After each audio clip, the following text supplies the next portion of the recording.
Every day I wake up years away, 'cause I got here on a dream. I still hear my mother praying every day. I'm an African in New York. You can see I'm from my pride and energy. When I dey walk out down the street, you can hear it in my accent when I talk. I'm an African in New York. Oh, I'm an alien. I'm a legal alien. I'm an African in New York. Oh, I'm an alien. I'm a legal alien. I'm an African in New York. I'm gonna live. I'm gonna live. I'm gonna live. Gonna live. I'm gonna live. I'm gonna live. Nothing gonna stop me from the paper that I need. And they go hustle till we free. Living like out here when this gets cold. 'Cause back home, I promise not to be cold. When I see my brothers and sisters on the train, they say a lot we just alright. We're gonna make it through the rain. 'Cause in the end, we only got one life. Oh, I'm an alien.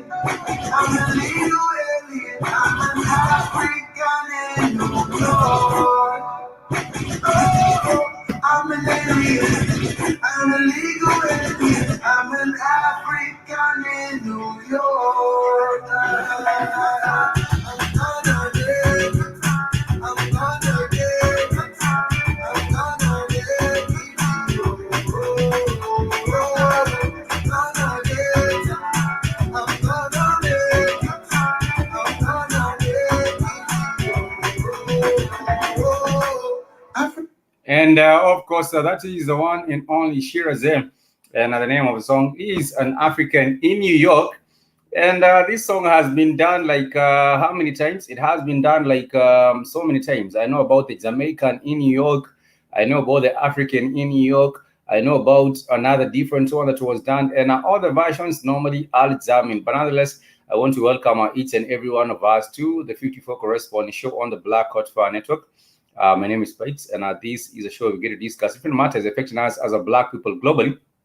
And I will give a special focus on the 54 countries on the African continent. That is why we do call it the 54 Correspondent Show, in case you're wondering. And we do have correspondence. We do have news coming from all the 54 states. And we might not be able to cover all the 54 countries, but at least we are able to shape your opinion, or we are able to inform your perspective regarding the African continent. That is the main goal for this particular show. We understand that it might be too early for some of the family to join us on the show, but nonetheless, we still keep it moving. And of course, I know some of the rest of the other family might be able to check out the replay of this particular one and get to find out what is happening in Africa. If I was Jamaican, I would actually say what a go on Africa, which really means what's going on Africa. But really, we do not use a lot of Jamaican repertoire right here on the African continent, but we do have some people who are inclined to that particular one as well. In Swahili, we want to say Karibuni Sana. Swahili is one of the largest spoken languages on the African continent, and on the Black Hot Fire Network, we have been training, or we have been teaching Swahili over the weekends, so that we can still be able to connect our people globally. It doesn't matter whether you are in the DRC Congo. It doesn't matter whether you are in South Africa, or whether you are in Zambia or Zimbabwe. I do hope that you are able to. You really have one language, or have an understanding of an African language. Samuel from Jamaica, you saying here till 6:30. It's 6:30, I do believe. But Samuel, I played as a song earlier by Shirazi. But I think you have had the original, not the original really, but have you had the rendition that did have Jamaican in New York? I think you know the song I'm talking about. Let me just play a little bit of what I was playing earlier. This is an African in New York, but we did have the other earlier version, which was a Jamaican in New York. Oh, I'm an alien. I'm a legal alien. I'm an African in New York. I'm gonna get. I'm gonna get. And that is a little bit of what was happening now. But also, Shinehead did their own rendition, and Shinehead, I think their rendition was also jamming. If you ask me, at the end of the day, I think their rendition was also one of the most jamming renditions, and this is how they sounded. Yeah. Oh, man. Yo. Shine again, let me not show you, man. Back to back, we are giving it away. Green, you know. Now, what crew, you know, we have to big enough scenes. So just one step up in life, I was trying to say, yeah, yeah. Yes. Don't drink coffee, I drink boots, my dear. And I love my morning ride. I think the Jamaican one is jamming more than the African one. We do have the Jamaican in New York, and we do have the African in New York. I think the Jamaican one is jamming. That was a Shinehead. The other one was by Shirazi. But nonetheless, I was talking about the importance of really just having an African language that you can be able to connect with. I do believe it's very, very much important that you are able to at least, learn one African language in the course of your life. And when you tour Africa, in case you haven't been to Africa, you can be able to connect or to converse with the local people, even in their own language. And it's very, very much important. And I do know for a fact that when we went to Tanzania, because we do speak the same language, if you're coming from Kenya, get over the border and get to Tanzania, and you're speaking in their own language, there is some sort of an ease. People feel much more at ease when you're conversing in their own local language. And that is why I do believe we shall be resuming our Swahili classes for the weekend, so that if anyone would like to join us on that particular class, you can be part and parcel of the class. And we also do have notes. We also do have an interesting Swahili guidebook that I personally did put together. It's available on lulu.com, Lulu Books. Is it lulu.com or Lulu Books? Yeah, it's on Lulu Books. And of course, if you look for the Swahili phrase, Swahili introduction, or the Swahili introduction, a guidebook, you will be finding it right there. And you can also be able to get a little bit of the notes and get to learn with us as we continue as a family on the Black Hot Furniture. You're saying both sound good to me. I think they all both of them are good, but I was just saying that when you make a rendition of a rendition, for example, I make a cover song of a cover song, then it's sort of what can I call it? It's not as good, I think. If you come and did a cover song of an original song, then someone comes and did the cover song of that cover song, it's a little bit cumbersome. But nonetheless, it's a little bit not really so nice. But nonetheless, thank you so much for joining us on the podcast. And today we want to discuss a very, very important matter that have to do with our people in Africa and also our people globally. And I am talking about our mindset as African.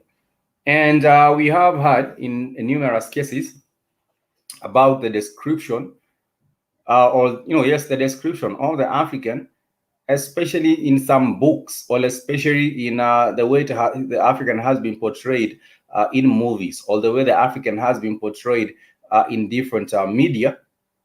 Normally, the African has been portrayed as backward in thinking. The African has been portrayed as, anguishing in hunger and poverty and disease.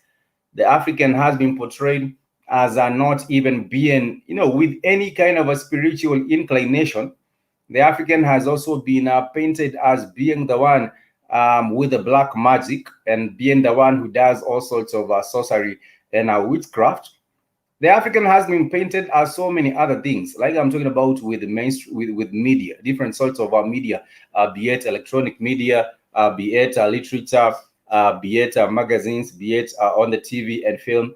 All sorts of images have been painted about the African, and all of these, most of these particular descriptions or depictions of the African have fallen short of what the African is. They are not even close, not even falling short. They are not even close to what the African is.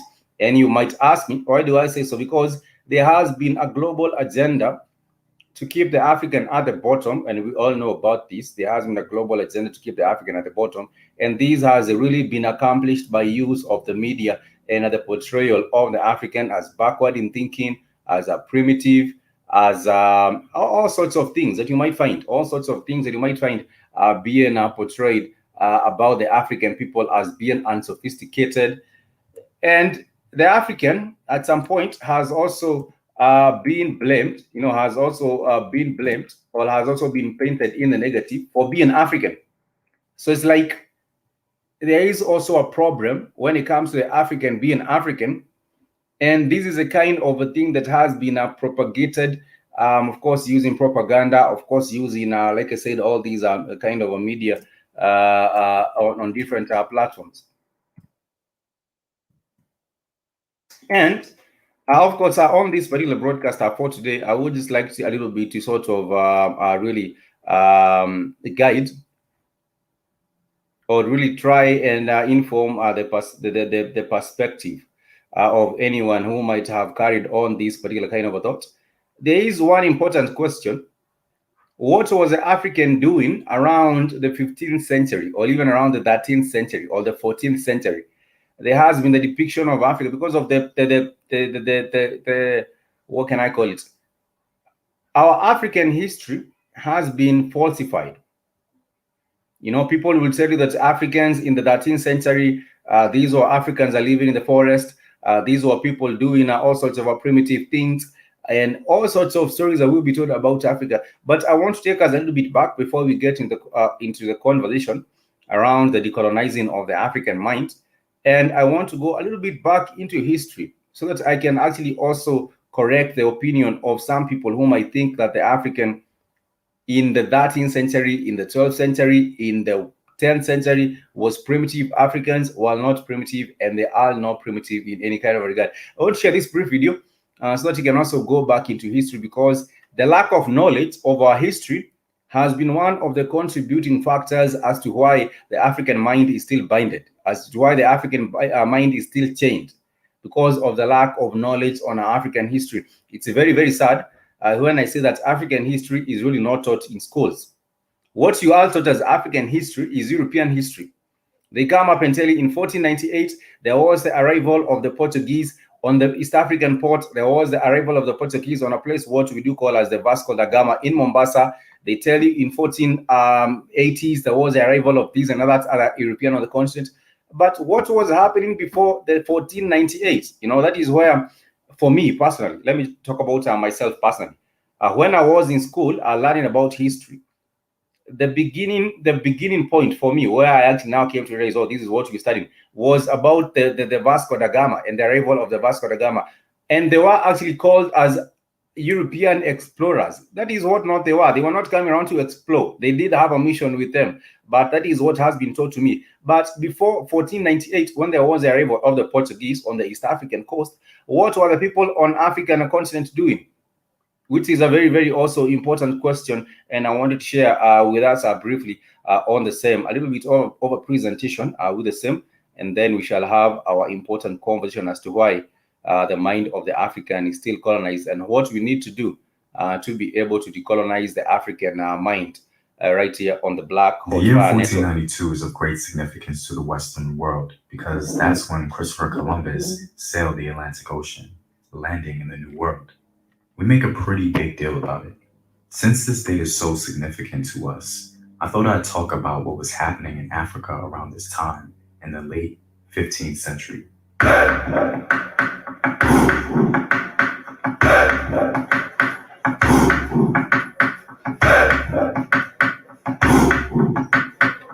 What up, African World? It's Team here, and I'm back at it with another video of African history, culture, and worldview. And as always, if you want to support the home team, you can do so on patreon.com.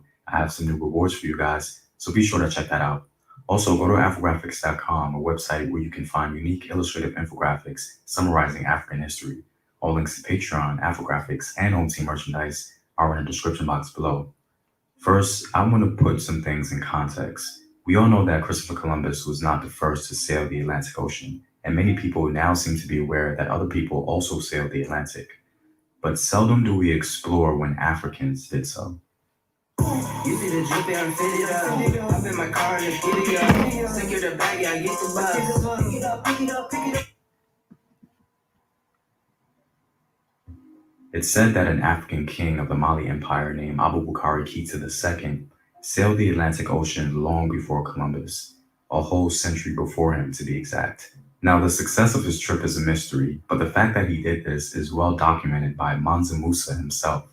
The Arab Egyptian scholar named Al Umari, who spoke with Mansa Musa concerning how he ascended the throne, wrote down what the Malayan king told him. According to Al Umari, this is what Mansa Musa told him. The ruler who preceded me did not believe it was impossible to reach the extremity of the ocean that encircles the earth. He wanted to reach that end and was determined to pursue his plan. So he equipped 200 boats full of men and many others with water, gold, and provisions, sufficient for several years. He ordered the captain not to return until he had reached the other end of the ocean or until he had exhausted the provisions and water. So they set out on their journey. They were absent for a long period, and at last just one boat returned. When questioned, the captain replied, "O Prince, we navigated for a long period until we saw in the midst of the ocean a great river which flowed massively. My boat was the last one. Others were ahead of me, and they were drowned in the great whirlpool and never came out again. I sailed back to escape this current, but the Sultan would not believe him. He ordered 2,000 boats to be equipped for him and for his men, and 1,000 more for water and provisions. Then he conferred the regency on me for the term of his absence, and departed with his men, never to return or show any sign of life. In this manner, I became the sole ruler of the empire." In fact, Columbus himself was apparently inspired to take his third voyage because of hearing rumors of Africans sailing the Atlantic. According to the abstract of Columbus's log made by Bartolomeo de las Casas, the purpose of Columbus's third voyage was to test both the claims of King John II of Portugal that canoes had been found which set out from the coast of Guinea and sailed to the west with merchandise, as well as the claims of the native inhabitants of the Caribbean island of Hispaniola that from the south and the southeast had come black people whose spears were made of a metal called ganin, from which it was found that of 32 parts, 18 were gold, 6 were silver, and 8 copper. Columbus and the people of the Iberian Peninsula of Portugal and Spain were very familiar with African people. In fact, the only reason that Columbus was able to sail to the Americas in 1492 was because the Spaniards had just taken back Spain from the Moors after 700 plus years of North African subjugation. Columbus was no slouch at all. He knew very well that the Moors had navigation skills as they sailed the sea to come to Spain to begin with. So Columbus took with him a Moor named Pedro Alonso Nino, who was the navigator or pilot of Columbus's first and third journey. Now, with all that context out of the way, what was going on in the rest of Africa around 1492 during the late 15th century? Well, in West Africa, the classical empire of Songhai was just in its first phases. The great founder of the Songhai Empire, Sunny Ali, just died in 1492, but during his tenure, he was dismantling the Mali Empire, becoming the greatest conqueror king West Africa had ever seen. Sunny was the most powerful warrior king and had more soldiers than any of his predecessors. In his expeditions, he subdued many lands and became feared amongst his enemies. The Tariq el-Fatash, a book written by an African scholar at Timbuktu, had this to say about Sunny Ali. Chi Ali was always victorious and destroyed all the countries that he chose. None of his armies in his presence were defeated. Always the conqueror, never defeated. Right under the vast Songhai Empire lie the Empire of Benin. Benin during this time in 1492 was ruled by the great Oba Azolua. During his long period as sovereign, Azolua transformed Benin from a moderately large kingdom into an empire. Hailed as Azulua the Conqueror, oral histories report that he fought more than 200 battles. Even though his reign was marked with some instability, he still managed to expand Benin into an empire and by 1492, his reign was well seasoned and Benin growing. Oba Azulua was the son of the legendary king Oba Awari the Great of Benin, and because of his accomplishments, Oba Azulua became a very important Oba in both the history of the Benin Empire and in the folklore and celebrations in the region. In Central Africa, for the Kanem Empire, 14. And I might not be able to share the whole of these African history. And this pertains to what was happening in Africa around the time 1492. In 40, yes, in 1492. And if you look at that particular story and the presentation, you might hear of Benin. And Benin is a country I do believe was a part and parcel of the Songhai Empire because we also did have the Timbuktu, which I do believe the colleges were also built around this particular time before 1492. There was a colleges in Africa. Around the same time, we have heard about the stories of the sailors or the explorers who did come from the from African continent in West Africa and went into the Atlantic in terms of with a quest to explore the outside. And when you talk about Christopher Columbus, coming and doing his exploration in 1492, and you ask yourself, what was the African also doing before 1492? You realize that the African was also sophisticated and he had also embarked. He was not, you will not talk about African being poor in 1492 and the African being, all living in poverty, all living in disease and things like this, because there has been that particular agenda of falsifying African history and making it seem as if African history begins with colonization. That is what they want to make it seem, that African history begins with colonization. But if you look at West Africa, yes, we did have West African explorers who, of course, are transversing and are moving across the Atlantic Ocean and even going into other areas of the world. But because of this lack of history, lack of knowledge of our history, so many of the African minds have been colonized. And today we are discussing about the important matter of decolonizing our African minds. And one of the things, or one of the tools that has been used, like I said, is falsified history and manipulation of our heritage and our history. And unless we are able to get our history right, and unless we are able to get also, to understand better in terms of the African heritage and the African culture and history, then we shall be stuck at the same point thinking that the African mind is inferior. Like I said, the African has been portrayed as being inferior, as being backward, as being uncultured, as being all sorts of things, as lavishing in hunger and disease. Well, that is not what used to happen. The African history, like I said in school, personally, when I was in school, I was introduced to history. And the part that I actually realized I was studying history was the part that we were told, oh, we did have in 1498 the arrival of the Portuguese explorer. His name was Vasco da Gama. He came with a team with his ship at the East African coast, and he set up a center known as Vasco da Gama.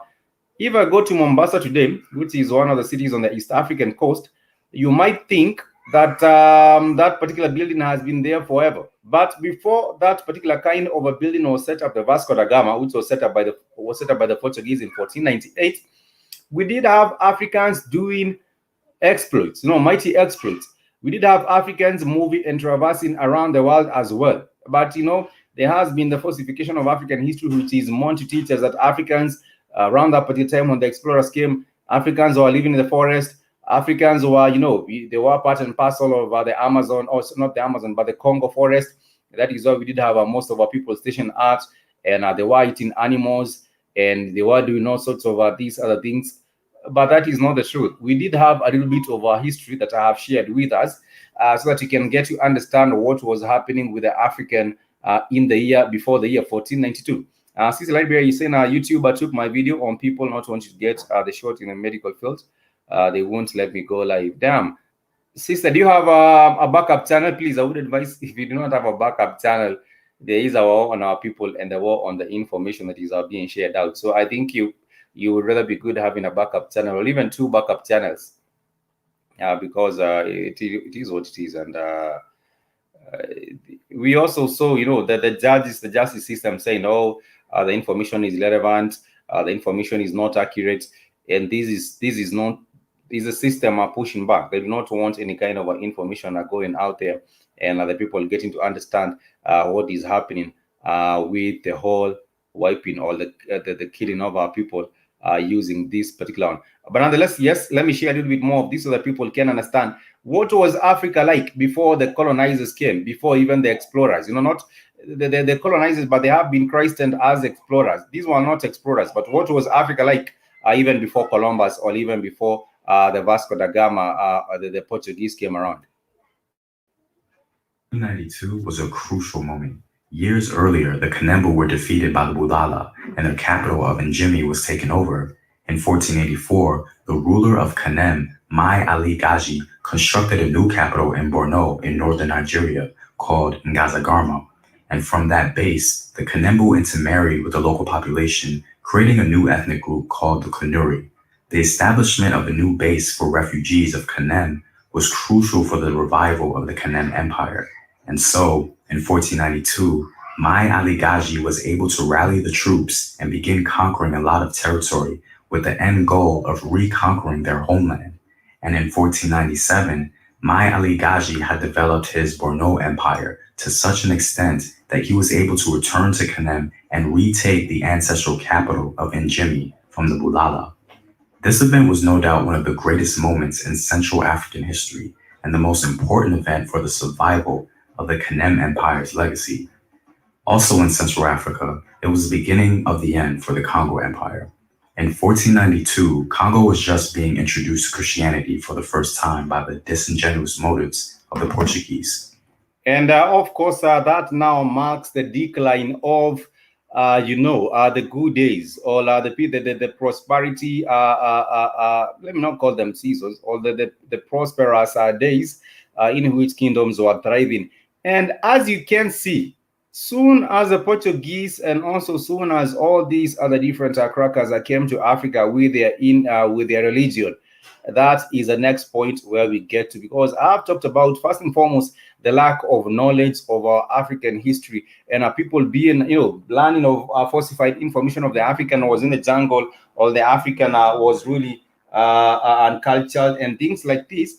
But nonetheless, at the end of the day, what you get to realize is that all these things are lies, and unless you actually commit yourself to finding out the truth on the African history and also get to discover what was happening, you will still also be living in the same kind of a darkness.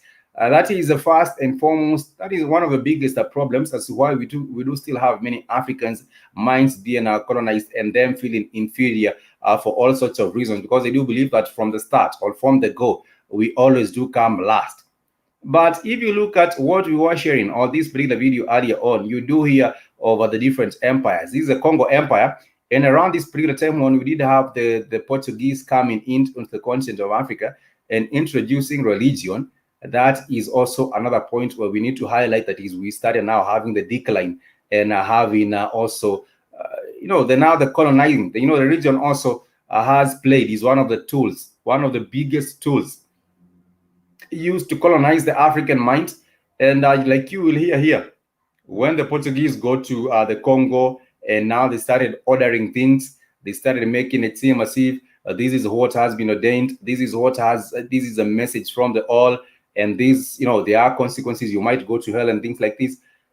The people's mind were binded, like we all know, the religion and the word where it actually comes from. The people's minds were actually binded, and these started seeing the decline of the Congo Kingdom. The Congo Kingdom was really, really large.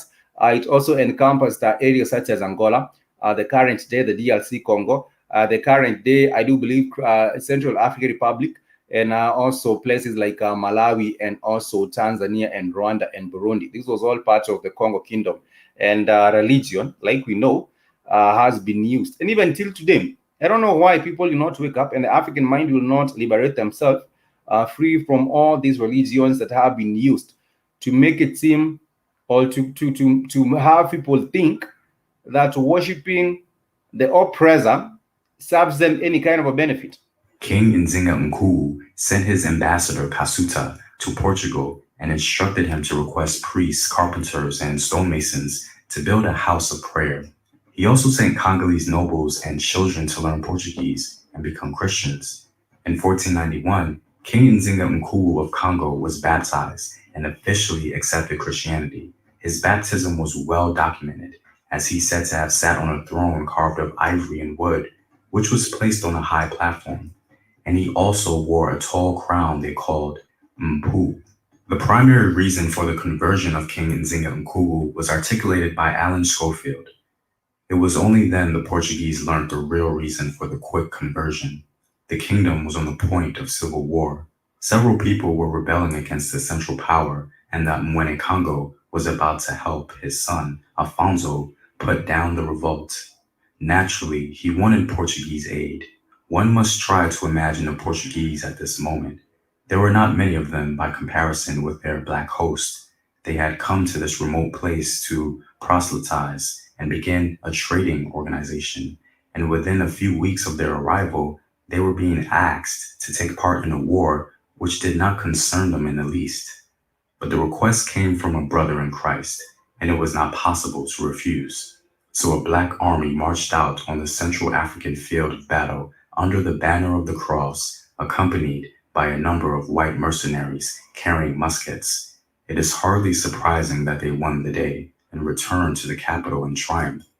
In gratitude, the Mwene Congo settled the Portuguese in one section of the town not too far from his own palace, and the two races lived in such amity that doors, it is said, were never closed, and there was no need for guards. The coexistence had begun. Even though King Nzinga Nkulu clearly had other motivations for his conversion, the actions he took to integrate the Portuguese into Congolese society had disastrous effects, especially because his son, a true convert to Christianity, thought of the Portuguese as his Christian brothers, while they certainly did not think of him or the Congolese as such. They sought to control Congo and drain it of its resources. In southern Africa, around 1492, the Shona kingdom of Mwene Mutapa became the premier Shona state in the region. The founder of Mwene Mutapa, Inyatsimba Mutota, had a son named Matope, who extended Mutapa into an empire during this time. King Matope became very wealthy by exploiting copper and ivory from the Middle Zambezi. King Matope's armies overran the kingdom of Manika, as well as the coastal kingdoms of Ketebe and others, turning Mwene Mutapa into a vast empire. Much later, a Portuguese chronicler named Antonio Bacaro tells us about Mwene Mutapa. The emperor shows great charity to the blind and maimed, for these are called the king's poor, and have land and revenues for their subsistence. And when they wish to pass through the kingdoms, wherever they come, food and drinks are given to them at the public cost as long as they remain there. And when they leave that place to go to another, they are provided with what is necessary for their journey and a guide, and someone to carry their wallet to the next village. In every place where they come, there is the same obligation, under penalty that those who fail therein shall be punished by the king. Moving along to East Africa and Ethiopia, the year 1492 was during the reign of Emperor Eskender. Eskender, a prominent Christian king, sought to make war on the Muslims in Ethiopia. It was during this time that raids and counter-raids between the Ethiopian Christians and Muslim powers intensified. This period was the beginning stages of determining which religion would have dominion over Ethiopia, Christianity or Islam. It was said that Emperor Iskender was of a bold disposition and was an expert horseman and well trained in the use of bow, shield, and spear. And at the same time, he was gracious, compassionate, and merciful. Previously, in 1487, King John II of Portugal, who had always been eager to enter into communication with Prester John, the mythical Christian ally of Africa, sent on a mission to the east the navigators Perdo de Covoham and Alonso de Pavia. In 1491, de Covoham entered Ethiopia and made his way to the court of Eskender, where the king was. And as you hear with this particular presentation, this was the final days of the Congo Empire. And the Congo Empire, like you do here, even before the Columbus came in, or before the Portuguese were anywhere to be seen on the African continent, we did have different kingdoms, and they were thriving in different ways. Like you did have Timbuktu already did have its colleges. The Congo Empire was also, was also well off, and people were living in good conditions, enjoying the world, with their body, with the gold and other different resources having been exploited from the African continent. And like you also did here, Columbus himself was also inspired by stories about African explorers or explorers from Africa that were getting to discover, what were traversing all over the world and moving around in discovery. So you cannot say Christopher They didn't Columbus. discover the world, Spike. They already knew the world. The Africans were not discovering the world, Spike. They already knew the world. They were already everywhere. So white people discovered. Stop taking the white person's damn cargo points. These black people there discovering. They were already all over the world. That's how the white people knew about the rest of the world from black people. Cologne, his name was in Columbus, Christopher Columbus, who wasn't even Italian, from northern. He was an Ashkenazim from northern Spain, but northern Al-Andalus. There was no Spain yet. Learned navigation from the Moors. They're the ones that taught his ass. That's why you can never find his diary no more. He said, I learned at the feet of the Moors who taught him how to sail. The Moors were the ones who told him about America, of the new world to white people. It wasn't new to black people. Black people had kingdoms over here too. We already were selling back and forth in trade. That's why when you come to America, you got caves and parts of America. There's nothing but black artifacts everywhere. Everywhere. Thousands of years ago. So don't take the white man's narrative. So yeah, you had some black explorers. They weren't explorers. They already explored the world thousands of years ago. They were just going back and forth. This was the known world to African people. It was known. It was unknown to white people. This stuff using that narrative is if oh, go ahead. Go ahead, Spike. No, I was just saying there are two tools that have been used to colonize the African mind. One of it is a lack of our knowledge of our history. People have forgotten our history, and I was just reminding people about what was happening in Africa before 1492. And because when I personally went to school and I was being introduced to African history, like I always keep on telling you, has been taught to me when the Portuguese go to Africa. I was told about the 1498 when the Vasco da Gama, the Portuguese Vasco da Gama came to the East African coast. African history starts with the Portuguese. Yeah, right. African history starts with the Portuguese. That's crazy as shit. Yes, so I was just going back before 1498, and I was just trying to explain to the family what was happening before 1498 on the African continent. I was saying there were many thriving empires on the African continent. We did have the Timbuktu, the Songhai, all these empires. The Swahili Empire, the Songhai. You had the Manatapa Empire down there in Zimbabwe. Yes, and also the construction of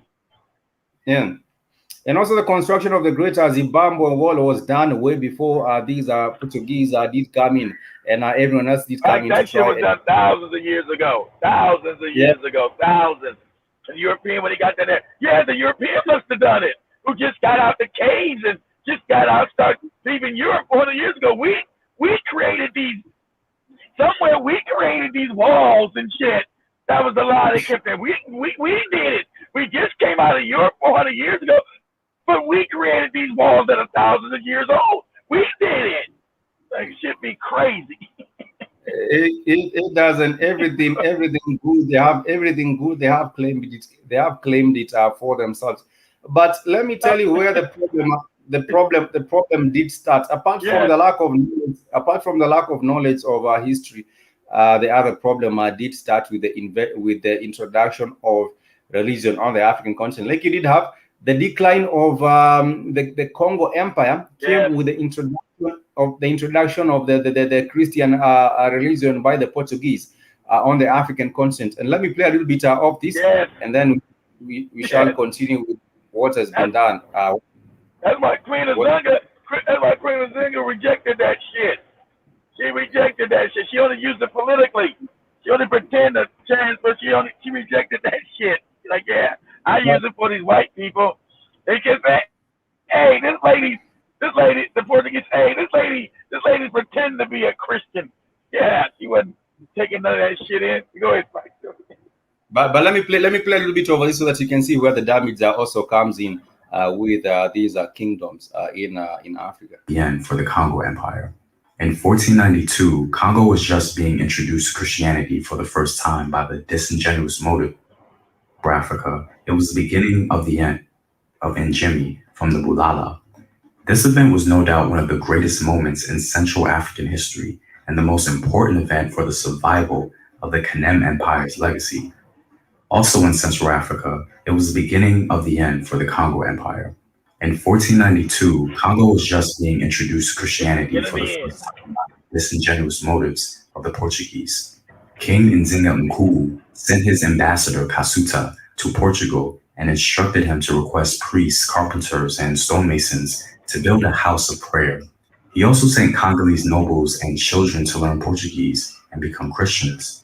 In 1491, King Nzinga Mkulu of Congo was That didn't make no baptized. sense to me. It's like the African. His baptism was well documented, as he's said to have sat on a It's like throne these carved, morons. It's like these which African was leaders were complete morons. he also wore a What's tall crown. You can see them getting African baptized. chiefs sold out Africa. These African chiefs sold out Africa. Once they did get Yeah, baptized, they that were was it. morons. They get the whole tradition. That was all over the African continent.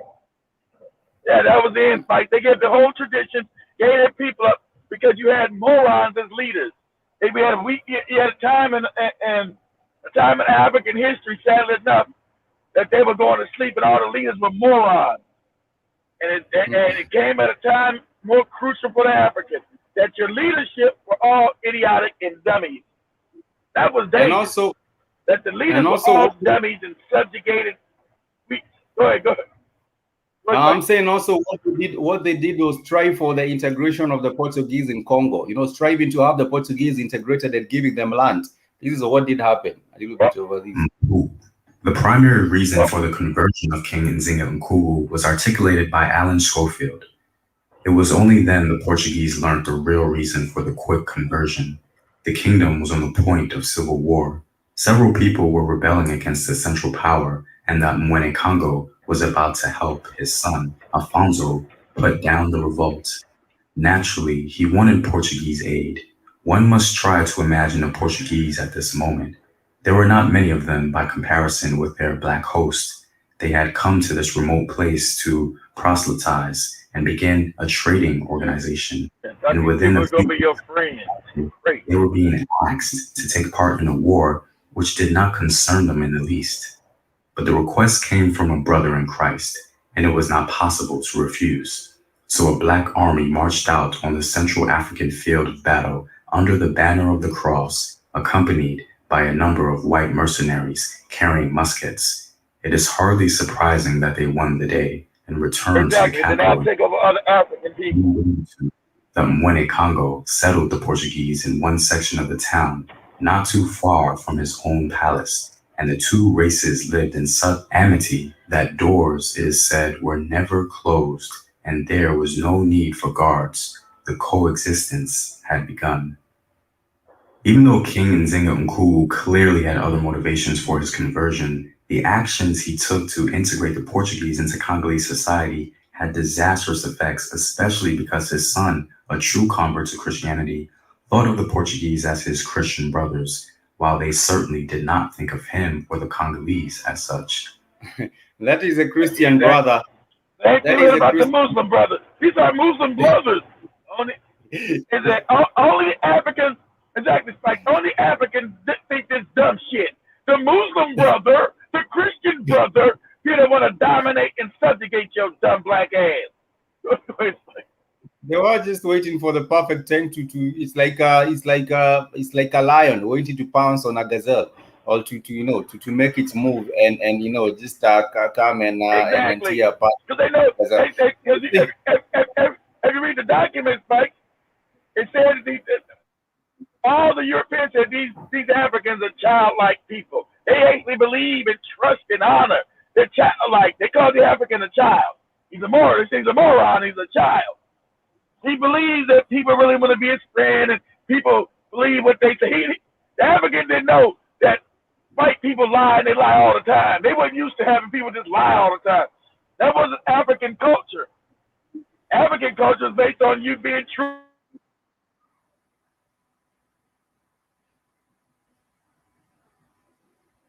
I don't know, Kida, do we still have your audio? I think we lost your audio.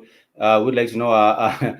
Zeno Mosquito saying a good day. I think you're asking if his spikes are frozen. No, I'm not. But if you cannot hear my audio, please do let me know. We are talking about the decolonizing of the African mind, and we do say two of the biggest challenges is one, the lack of a proper knowledge on our African history and our heritage. People will lie to you and tell you that Africans were living in the most primitive sorts of ways before the European came.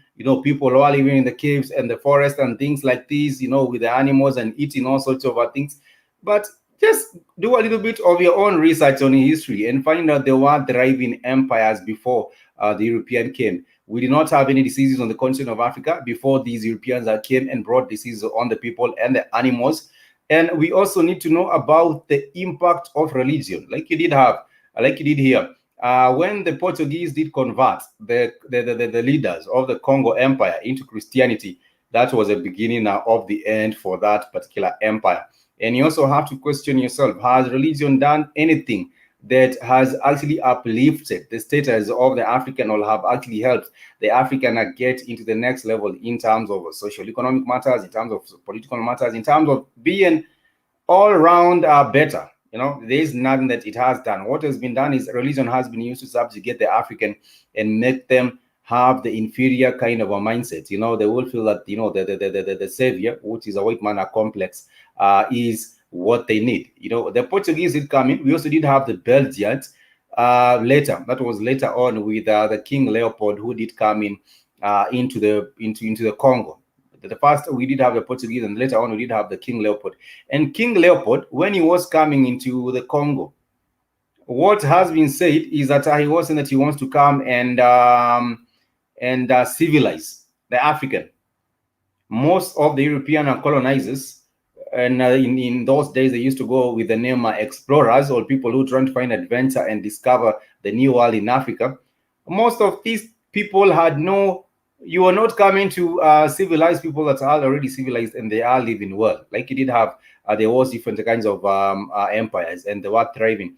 The colleges in Timbuktu did exist even before the European came on the continent of Africa. So how are you coming to colonize people who do even have colleges and learning institutions, who do have proper organized learning, while in your own continent you do not have such? In your own continent you do not have such of a proper organized learning systems and colleges, but you have them on Africa before 1492, and then come up and say, oh, we are on a mission, we want to go and civilize these people, they are living in primitive ways. And that is one of the biggest mistakes that Africans have actually, one of the biggest lies that actually Africans have come to believe and embrace, which have left our minds colonized. There are so many writers that have written about the matter of the colonizing of the African mind, and I want to refer to us to some particular literature. Some of this literature on the decolonizing of the African mind has been done by one popular writer on the African continent. He is actually Kenyan, and he goes by the name Ngugi wa Thiong'o. This is Ngugi wa Thiong'o, and his book is known as Decolonizing the Mind. Decolonizing the Mind. He was also a theorist, or he was also a critic. He is a writer who has written matters on different issues. Most of them also revolving around the colonization of the Kenyan people, the colonizing of the Kenyan people. And the work of linguistic decolonization cannot be done by writers alone. It also has to be done by other different people. We do have Chinua Achebe, who also wrote the book known as Things Fall Apart. And he also wrote another book known as No Longer At Ease. And these are some of the writers who have shared maybe perhaps some of their experiences, or perhaps some of what they're thinking on what damage that the colonizing of the African mind has, the damage the colonizing of the African mind has done. So I do believe, yes, you can actually get to check out this particular book, The Decolonizing of the Mind by Ngugi wa Thiong'o, and get to understand a little bit of the political thinking. He does get to look at the political and social economic aspect of the impact of colonizing of the African people. But I do believe the impact goes much more deeper. You cannot talk about just the physical, the political, and the economic. There are many other ways. And this, of course, like I said, has been done by Ngugi wa Thiong'o. He is one of the Kenyan novelists. He did write on he's a post-colonial theorist, and he has done many essays, which include Dreams in a Time of War. That is one of his most popular books, A Dream in a Time of War. And The Decolonizing of the Mind is a meld of autobiography, post-colonial theory, pedagogy, and also African history and literary criticism, which has been done by this particular writer. There are so many other people that have written on the same.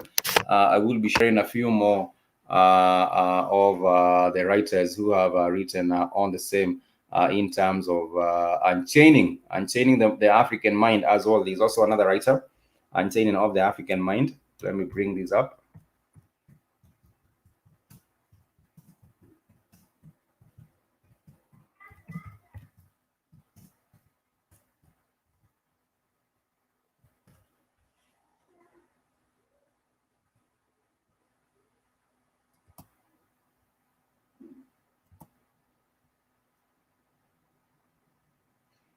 This is also another piece of literature that has been put together. But for me, my contention is that the two biggest tools, there are many other tools that have been used. Everything, of course, has been weaponized. All these other things have actually been weaponized into, making sure that the African remains at the bottom.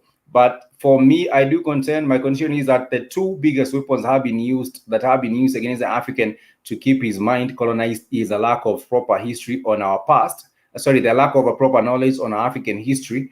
And the second thing has been religion. If African people want to be able to rise beyond the ignorance, and this ignorance, I'm thinking about the ignorance related to not knowing anything or not having any interest in terms of getting to discover yourself what was happening in Africa, what is African history, where are our people coming from, and what are our strengths. If we are not able to have this kind of knowledge and the information on our history, then we cannot be able to unchain the mind of the African or decolonize the mind of the African. The second part is also the religion. The religion has also binded the mind of the African. And I do believe even perhaps it was also weaponized for the African mind. And you remember when there was King Leopold inviting the Catholic missionaries, he invited them into the Congo. He did write a letter to them, and this letter, I do believe, also constitutes a big element of the colonizing of the African mind, because it says that he should make them have all sorts of, what can I call it, want to have wealth in terms of spiritual wealth, or in terms of just have a detachment from material wealth, because that is one of the things that was written. I will be sharing that particular letter that was sent by King Leopold and to the missionaries, and the missionaries also did come in Africa with also another purpose of colonizing the mind of the African, or spreading the religion on the African continent. But yes, there are many other books that have been written, literature. This is The Unchaining of the African Mind, the Untold History of the Black African, written by Edmond Owusu. This, I do believe, is also another Kenyan that has put his thoughts together in terms of, just trying to help people understand better. There's also another work that has been put together known as the Decolonizing the African Mind, done with a Nigerian. I do believe this is Chinwezu. And I do believe there are lots of many other literatures. I have not gotten my hand on all these particular literature. But I also do get to aspire to know about the thoughts of other different thinkers in terms of how or what can be done to decolonize the African mind. But I do say my contention is that the African mind has been colonized first and foremost because of lack of knowledge of African history. If you do not arm yourself with proper knowledge of African history, you will not be able to decolonize your mind. You will still remain there and think of matters as they have been told to you. The kind of a thing that you might have will be a thinking based on what the European has told the African, or what the European has been teaching the African. And that is exactly what has our mind think that we are inferior, we are primitive, we are backward in thinking, nothing, we cannot amount to anything great. Everything about us has to be about following, not leading, and things like this. And also religion. Those are the two factors that I want to really just focus on today. And I wanted to share with us briefly King Leopold's letter to the missionaries and what was contained in these letters to the missionaries, because I do believe it's very, very important that you get to understand a little bit of the excerpt from the private letter of King Leopold to the missionaries. These were Catholic missionaries that came into the Congo. Like I said, the Congo by then had already been destroyed with the religion in 1492. But there was also more damage that was done by King Leopold. And this is a little bit of what was said. Reverend fathers, dear compatriots. When it comes to dear compatriots, it means that they are on the same agenda. The task that is given to fulfill the task that is given to fulfill is very delicate and requires much tact. And when it comes to this particular part of a tact, underline the word tact, because tact is a skill that you will use to colonize the mind of the people. Is a tact, is a skill. And this skill has to do with also, what can I call it? Playing people or scamming people. You will go certainly to evangelize, but your evangelization must inspire above all Belgium interest. Come and colonize this African. Your principal objective in our mission in the Congo is never to teach the niggers to know God. This they already know. The King Leopold already knew that the African was spiritual. And this was written to the colonial missionaries in 1883. This was done in 1883. Yes, I do believe this was before. This was way before, because this was later. Sorry, this was later, because the first contact of Christianity in Congo was around 1490. In 1490, when the Portuguese were there in the Congo. So this was way too later. Close. This was 300 years later. In 1883, close to 400 years later. But the same kind of attack was being used to sort of brainwash the African, use religion, and continue to corrupt their mind. They speak and submit to a Mungu, one Zambi, one Zakomba, on what else I don't know. They know that to kill, to sleep with someone else's wife, to lie, to insult is bad. Have courage to admit it. You're going to teach them what they already know. Your essential role is to facilitate the task of the administrators and the industrials, which means you will go and interpret the gospel in a way it is best to protect your interest in that part of the world. And there is a long letter, which of course was put together. And like he said, the main goal of this particular one was mind control. And that is what has been used to make sure that the mind of the African is colonized even till today. Go talk to any African. And I even want to put it, I wish Kedo was here. I wish Kedo was here. Because I would also put this point across that the African, because of religion, you might even tell them about black hot fire. And the minute you say black hot fire, this is black, and say hot fire, they will associate that with hell, because this is hot fire. And the African has been told hell is made for you. You are the sinners. You are the most, you are this and that. So you will be going to hell.